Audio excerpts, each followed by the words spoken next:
नेत्रं यशश्चारुचित्रं धनं मेरुतुल्यं पुरोरङ्घ्रिपद्मे मनश्चेन लग्नं ततः किं ततः किं ततः किं ततः किं कलत्रं धनं पुत्रपौत्रादि सर्वं गृहं बान्धवा सर्वमेतद्धि जातं पुरोरङ्घ्रिपद्मे मनश्चेन लग्नं ततः किं ततः किं ततः किं ततः किं. மடியில் வச்சா இல்லை ஓவன் அழகணும், இல்லைன்னா தூங்கிக்கணும். மடி என்ன அப்படி நினச்சிட்டாங்க நிறைய பேர்.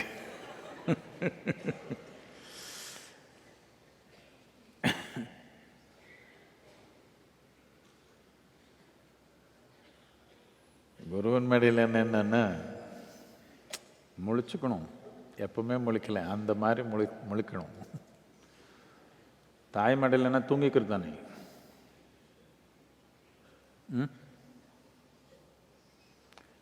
இது முழிக்கிறதுக்காக. இது ரொம்ப முக்கியமான நாள். பல காரணம் இருக்குது. எல்லாத்துக்கும் முக்கியமாக நீங்கள் எல்லாமே இங்கே இருக்கிறீங்களே, அதனால ரொம்ப முக்கியமான நாள். இந்த நாள் நம்ம கலாச்சாரத்தில் பல ஆயிரம் வருஷங்கள்லேருந்து ரொம்ப முக்கியமான நாளை வச்சு கொண்டு வந்தோம். இப்போ நம்ம மேற்கேத்தி மக்களுடைய ஆள் மேலே இருந்ததுனால அதெல்லாம் கொஞ்சம் எடுத்துட்டாங்க. இந்த நாளுடைய தன்மை எதுக்கு முக்கியம்னு, ஒரு மனிதன் தேவையான முயற்சி இருந்தால் எது சாமானியமாக இயற்கையுடைய கட்டுப்பாடுன்னு நினைக்கிறானோ அது எல்லாமே தாண்டி போக முடியும் என்ற அடிப்படையான ஒரு கருத்து. அதுக்கு உதவியாக இருக்கிற விஞ்ஞானம், அதை உபயோகப்படுத்துகிற மாதிரி ஒரு தொழில்நுட்பம், எப்படி ஒரு மனிதனை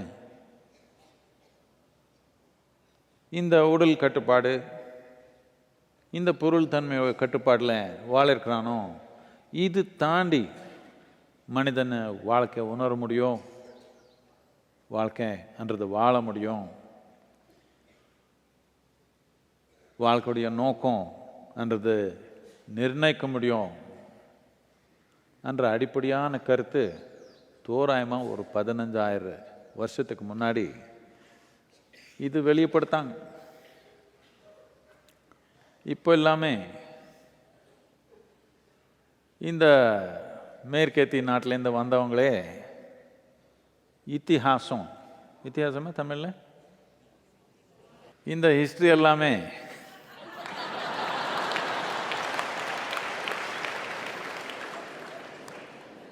வேற ஒன்றும் இல்லை. அவர் என்ன புராணம் சொல்ல ஆரம்பிச்சுட்டு நான் என்ன பண்ணுறது? அவரே எழுதுறதுனால அவர் எல்லாமே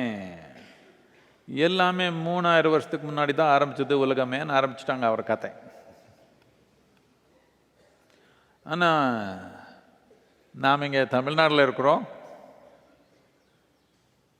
தமிழ் மொழின்றது எல்லாத்துக்கு பழைய மொழின்றது இப்போ உறுதிப்படுத்திருக்கிறாங்க.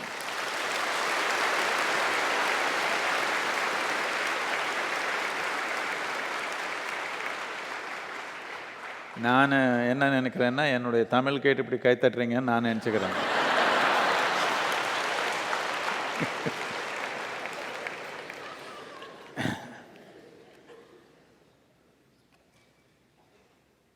இந்த நம்ம நாட்டில், இந்த தென்னிந்தியாவில்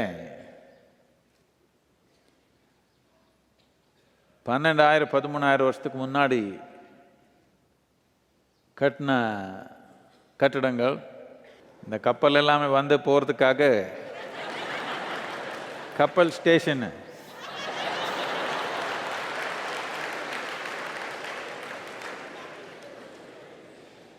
பன்னெண்டாயிரம் வருஷத்துக்கு முன்னாடி கட்டின கப்பல் ஸ்டேஷனு நம்ம பூம்புகாரில் இருக்குது, பார்த்துருக்கீங்களா?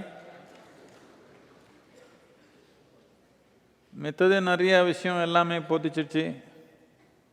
அப்படி இருந்தாலும் இந்த அளவுக்கு கப்பல் வந்து போகணுன்னா வெளிநாட்டுக்கெல்லாம் போய் வர்றாங்கன்னு ஆள் கலாச்சாரம் ரொம்ப முன்னேற்றமாக இருந்திருக்கணும் தானே.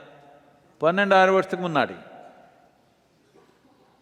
நம்ம மேற்கத்திய நாட்டிலேருந்து வந்த ஹிஸ்ட்ரி எழுதுகிறவங்க எல்லாமே 12,000 வருஷத்துக்கு முன்னாடி மனிதனே இல்லை, உலகமே இல்லைன்னு சொல்லிக்கிறாங்க.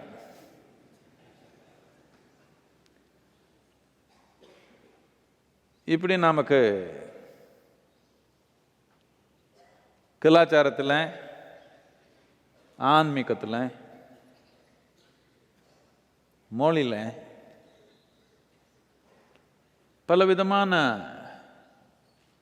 பயிற்சி, மனிதன் உள்தன்மை நல்லபடியாக வச்சுக்கிறதுக்கு பலவிதமான பயிற்சி, இது எல்லாமே நாம் ஆயிரம் வருஷங்கள் காலத்துலேருந்து கொண்டு வந்திருக்கிறோம். இப்போ ஒரு 200-300 வருஷத்துக்கு உள்ள இது எல்லாமே கொஞ்சம் கசக்கிட்டாங்க. திருப்பி நம்ம நாட்டில் இது நாம் உறுதியாக கொண்டு வரணுன்றது நமக்கு ஆர்வம்.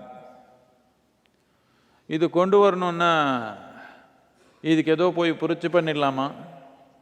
அப்படி இல்லை, முதல்ல நமக்குள்ளே கொண்டு வரணும் தானே. நான் இந்த ஈனா தேசங்களில் இந்த யோகா நாள் ஜூன் 21 பேச போனேன்.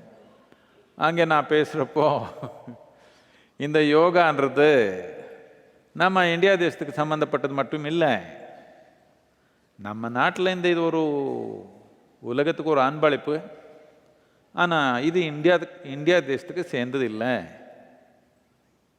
என்னத்துக்குன்னா யோகா போய் இந்தியா தேசத்துக்கு சேர்ந்ததுன்னு நாம் சொன்னால் நாளைக்கு ஈர்ப்பு சக்தி அவரை யூரோப்புக்கு சேர்ந்ததுன்னு சொல்லிட்டா நாம் என்ன பண்ணுறது?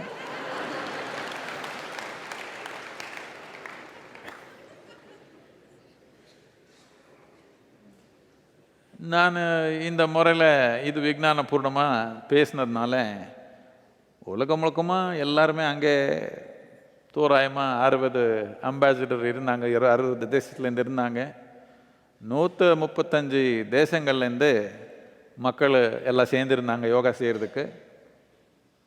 அவர் எல்லாமே இது பிரமாதமானது, யாரும் நமக்கு இப்படி சொல்லலையே. ஆனால் நம்ம நாட்டில் ஒரே மக்களுக்கு ரொம்ப கோவம் வந்துடுச்சு. சில பேருக்கு யார் இந்த சத்குரு அனுப்பிட்டாங்க ஈனா தேசத்துக்கு, அங்கே போய் யோகா நமதில்லைன்னு சொல்லிட்டாங்களே.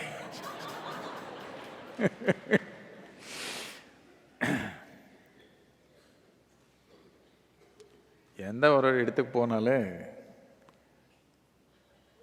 எந்த ஒரு கான்ஃபரன்ஸ் போனாலும், எங்கே போனாலும், இந்த ரூமில் பார்த்தாலும் லேடிஸ் கொஞ்சம் விட்டுடுங்க, அவர் கொஞ்சம் பரவாயில்ல, கொஞ்சம் நம்ம தேசத்து ஆள் மாதிரியே தெரியுறாங்க கொஞ்சம் பார்த்தா. மித்தவங்க எல்லாம் கொஞ்சம் மேற்கத்திய நாட்டில் எப்படி இருந்தாங்களோ அப்படி ஆகிறதுக்கு முயற்சி பண்ணுறாங்க. தோல் ஒன்று தான் மாற்ற முடியல. அவர் மாதிரியே துணி போட்டுக்கிறாங்க, அவர் மாதிரி எல்லாம் முடி கட் பண்ணாங்க, அவர் மாதிரியே நடந்துக்கிறதுக்கு பார்க்குறாங்க, அவர் மாதிரியே டச் மார்க்கில் கியூ நிற்கிறாங்க. ஆமாம், சாயந்தரம்னா குடிச்சுக்கணும்னு அவர் தான் நமக்கு சொல்லி கொடுத்தது. நம்ம நாட்டில் அப்படி இல்லை, யாரோ ஊரில் 2 பேர் இருப்பா குடிக்கார, ஐயோ அவனை குடிக்காரான்னு விட்டுருவாங்க அவனை. இப்போ அப்படி இல்லை, எல்லோரும் போய் அங்கே நிற்கிறது என்ன ஆயிடுச்சு, இது மேற்கத்திய நாட்டிலேருந்து வந்துச்சு, சாயந்தரம்னா குடிச்சுக்கணும் சொல்லி கொடுத்தாங்க அவர். என்ன இருக்கிறீங்களா கஸ்டமரு?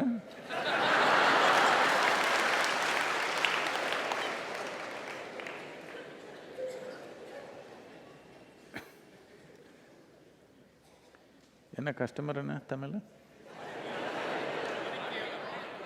வாடிக்கையாளர். வாடிக்கையாளர்னு உபயோகப்படுத்துகிறவங்க தானே. சரி,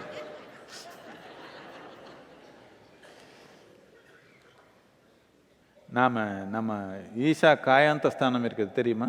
எல்லாருக்கும் தெரியுமா? காயாந்தம்னா எங்கே உடல் முடிஞ்சு போகுதோ அதுக்கு காயாந்தம்னு சொல்லுவோம். நம்ம ஈஷா கிரிமிட்டோரியம்ஸ் இருக்குது நம்ம கோயம்புத்தூரில், கொஞ்சம் இப்போ சென்னையில் வந்திருக்குது. நான் நாட்டு முழுக்கமாக ஆரம்பிக்கணும்னு முயற்சி பண்ணிருக்கிறோம். இப்போ இதுக்கு ஐயோ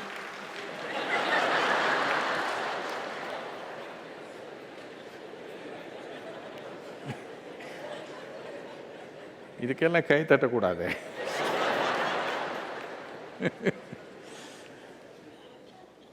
இதுக்கு நாம் பேர் கொடுக்குறப்போ நான் இதுக்கு காயாந்த ஸ்தானம்னு பேர் கொடுக்கலாம். என்னத்துக்குன்னா உடல் முடிஞ்சு போகுது தானே, உயிர் முடிஞ்சிச்சுன்னு சொல்லலை, உடல் முடிஞ்சிச்சு கதை, அதுக்கு காயாந்தம் சொன்னேன். நாம் அப்படியே தமாஷையாக என்ன அதுக்கு ஏதோ அது கொஞ்சம் ப்ரமோட் பண்ணலான்னு சொன்னாங்க. அதுக்கு நான் சொன்னேன், எல்லாரும் வாடிக்கையாளர் தான். நான் ஒரு பைலைன் போட்டுக்கலாம் சொன்னேன். காயாந்த ஸ்தானத்துக்கு எல்லாரும் வாடிக்கையாளர் தான். ஒரு நாள் என்ன, ஒரு நாள் அர்ஜென்ட் ஒன்றும் இல்லை. நாம் ரொம்ப பொறுமையாக உட்காந்துக்கிறோம், ஒன்றும் பிரச்சனை இல்லை, மெதுவாக வாங்க. ஆனால் நீங்கள் இந்த டாஸ்மாக் வாடிக்கையாளர் ஆயிட்டீங்கன்னா கொஞ்சம் சீக்கிரமாக வந்துடுவீங்கன்னு அவ்வளோதான் எனக்கு கவலை.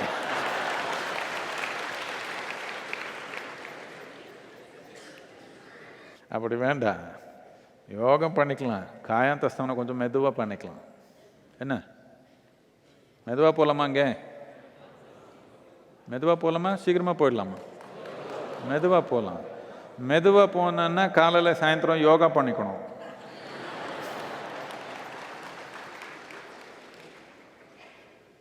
தமிழ் மக்கள் எல்லாமே கொஞ்சம் மெதுவாக காயாந்த ஸ்தானத்துக்கு போகிற மாதிரி பண்ணிக்கலாமா?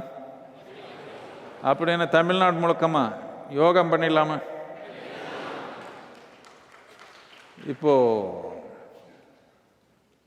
இது நம்ம நாட்டில் பல ஆயிரம் வருஷத்துலேருந்து இருந்த கலாச்சாரம். யோகான்றது தனிப்பட்ட ஒரு தன்மை இல்லை. நாம் உட்காந்தா எப்படி உட்காந்துக்கணும், சாப்பிட்டா எப்படி சாப்பிடணும், ஏதோ கொடுத்தா எப்படி கொடுக்கணும், வாங்கினா எப்படி வாங்கணும், எல்லாத்துக்கும் ஒரு ஆசன முத்ரா உருவாக்கணுமா இல்லையா? இதெல்லாம் நமக்கு எப்படி வந்துச்சுன்னா, அந்த ஆதி யோகி கிட்ட அந்த 7 பேர் சப்தரிஷி போனாங்க. அவரது ரொம்ப கதை இருக்குது, நான் நைட்டில் சொல்லிக்கிறேன். இப்போ அப்போ என்ன இருட்டாக இருக்கும், நீங்கள் தூங்கிக்க முடியும். அவர் என்னென்ன பண்ணாங்க கதை எல்லாமே அதுக்கப்புறம் பார்த்துக்கலாம். அங்கேருந்து அந்த 6 பேர் பல விதமாக போனாங்க. ஒரு ஆள் இங்கே வந்தாங்க தென்னிந்தியாவுக்கு. இவர் அகஸ்திய முனி. எங்கெங்கே ஒரு கிராமம் இருந்ததோ, எங்கெங்கே மக்கள் இருந்தாங்களோ எல்லா இடத்துல போயிட்டான். இப்போ கூட நம்ம நாட்டில் எங்கே போனாலும் எங்கே சொல்கிறாங்க, அகஸ்திய முனி இங்கே தியானம் பண்ணாங்க, அங்கே ஒரு செடி வச்சாங்க, அது அங்கே அது பண்ணாங்க, அங்கே இது பண்ணாங்கன்னு சொல்கிறாங்களே இல்லையா? எங்கே போனாலும் என்னத்துக்குன்னா பூரா தென்னிந்தியாவில் ஒரு இடம் விடாமல் எல்லா இடத்துக்கு போயிட்டான். போய் என்ன பண்ணன்னா வாழ்கிற முறையே ஒரு யோகமாக மாற்றிக்கிறது எப்படின்னு சொல்லி கொடுத்தான் மக்களுக்கு. இதனால் நமக்கு ஒரு தன்மை வந்தது. என்னென்னமோ பண்ணாங்க. நமக்கு ஒரு மனிதனுக்கு எது இது பண்ணக்கூடாதோ எல்லாம் பண்ணிட்டாங்க. நமக்கு வெளியிலேருந்து வந்த ஆள் நம்ம தலைமையில் உட்காந்து எது ஒரு மனிதனுக்கு பண்ணக்கூடாதோ அசிங்கம், எல்லா விதமான அசிங்கம் பண்ணாங்க. என்னமே பண்ணாலும் நம்ம அடிப்படை மாற்ற முடியல அவர்னால. அவர் எங்கெங்கே போனாலும், மித்த எந்த ஒரு உலகத்தில் எந்த பாகத்துக்கு போனாலும் கம்ப்ளீட்டாக அந்த கலாச்சாரமே எடுத்துகிட்டு அவர்தே கதை சொல்லி கொடுத்துட்டாங்க எல்லாருக்கும். இந்த ஒரே ஒரு நாட்டில் என்னமே பண்ணாலும் நம்ம கலாச்சாரம் முழுமையாக அவர்னால எடுக்க முடியல.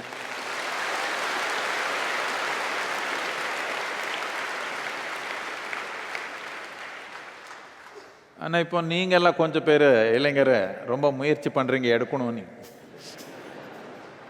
அவர் கத்தி வச்சு நம்ம களத்தில் வச்சாலும் எடுக்க முடியல, துப்பாக்கி நம்ம தலைக்கு வச்சாலும் எடுக்க முடியல. நீங்கள் இப்போ கொஞ்சம்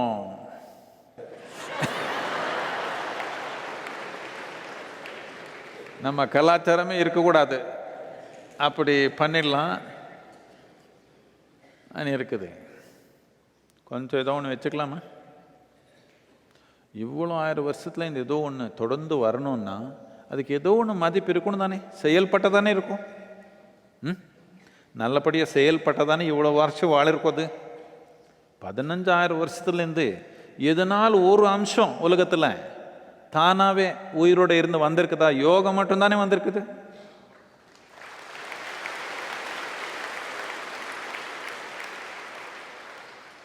எப்பவுமே இந்த உலகத்தில் யாருக்கு கழுத்தில் கத்தி போட்டு யோகம் பண்ணணும், இல்லைன்னா கழுத்தை எடுத்துடுவேன், தலை எடுத்துடுவேன் யாரும் சொல்லலை. அப்படி இருந்தாலும் 15000 வருஷத்துலேருந்து தொடர்ந்து வந்து தோராயமாக ஒரு 200 கோடி மக்கள் உலகம் முழுக்கமாக இப்போ கூட யோகம் பண்ணிக்கிறாங்க, ஏதோ ஒரு விதமான யோகம். ஆனால் இப்போ 200 கோடி யோகம் பண்ணுறாங்க.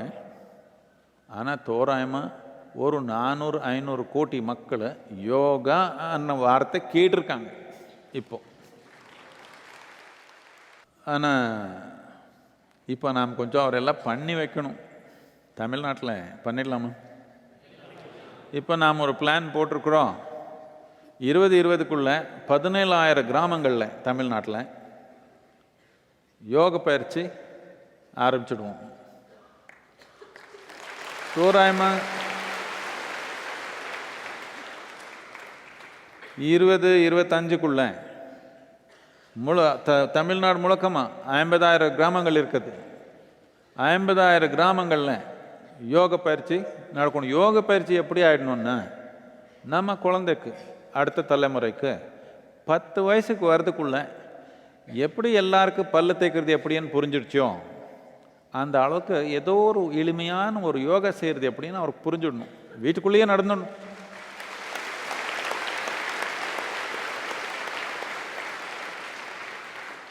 வெறும் கை தட்டிடுவீங்களா? பண்ணிடலாமா?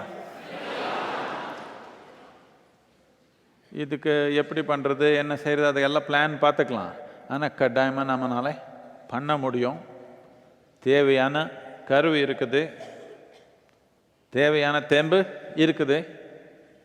ஒரு நோக்கத்தோட கொஞ்சம் கொண்டு போனால் நம்ம வாழ்க்கையில் இது பார்க்க முடியும். எதுக்கு இது முக்கியம்னா, இது யோகத்தை பற்றி இல்லை, இது வாழ்க்கை பற்றி.